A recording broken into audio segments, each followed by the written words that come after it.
Oke, OpenAI sebentar lagi akan merilis model AI terbaru mereka yang punya nama kode SPUD.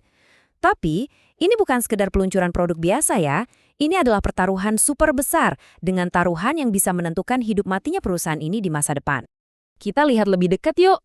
CEO-nya sendiri, Sam Altman, udah bilang kalau peluncurannya tinggal hitungan minggu. Pernyataan ini langsung bikin heboh seluruh industri teknologi. Semua orang, dari kompetitor sampai investor, sekarang lagi nahan napas, nungguin apa langkah OpenAI selanjutnya. Nah, disinilah inti dari pembahasan kita kali ini.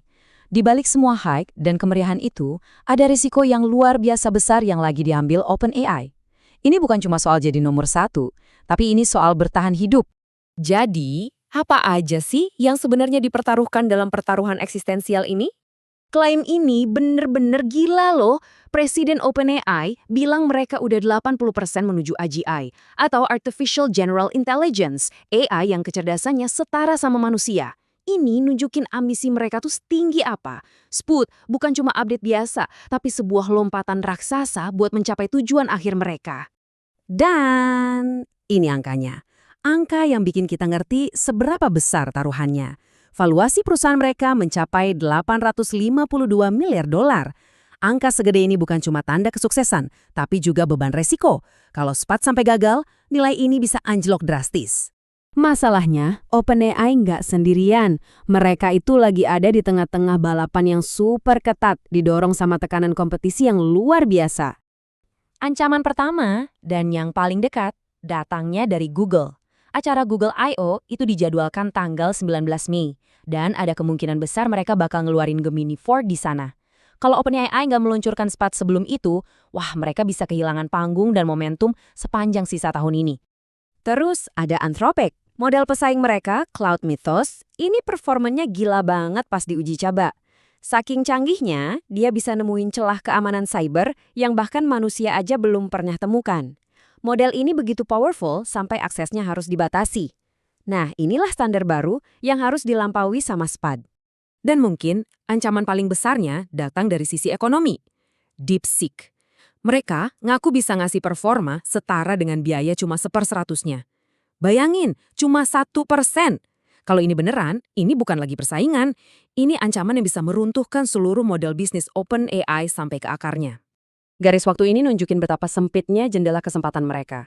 Proses pra-pelatihan baru selesai akhir Maret. Artinya, mereka cuma punya waktu beberapa minggu buat pengujian keamanan sebelum harus diluncurkan, idealnya sebelum acara besarnya Google tanggal 19 Mei. Ini benar-benar balapan yang super mepet. Nah, untuk bisa menang dalam balapan ini, OpenAI harus melakukan pengorbanan yang sangat besar. Mereka fokusin semuanya ke SPUD. 1 miliar dolar. Itu nilai kerjasama raksasa dengan Disney yang mereka lepas begitu aja.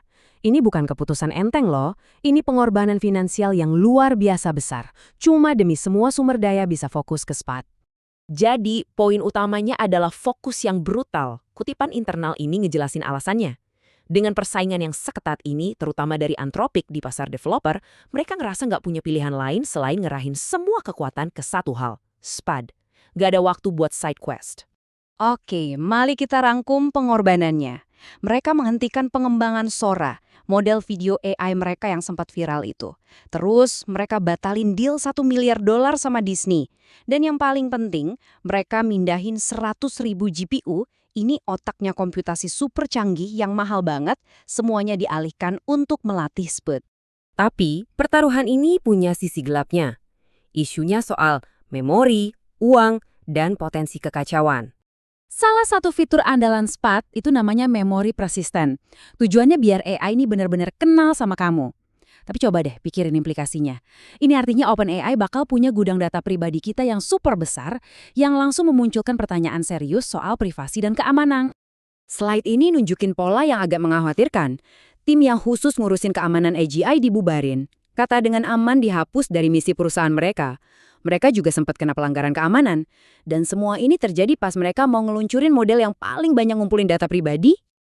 Secara finansial, situasinya juga nggak kalah genting. Coba lihat angka ini. Meskipun pendapatan diproyeksikan mencapai 20 miliar dolar di 2026, mereka diperkirakan bakal rugi 14 miliar dolar.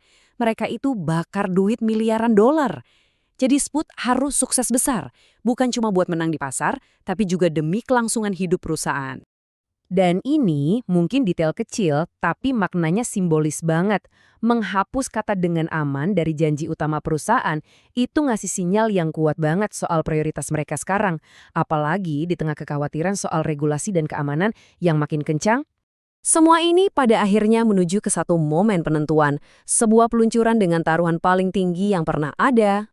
Nah, ini dia rencana jangka panjangnya. Suksesnya SPAT itu adalah langkah pertama yang paling penting. Kalau berhasil, mereka bisa ngunci posisi sebagai pemimpin pasar yang nantinya jadi landasan buat IPO besar-besaran dan ujung-ujungnya mencapai stabilitas finansial.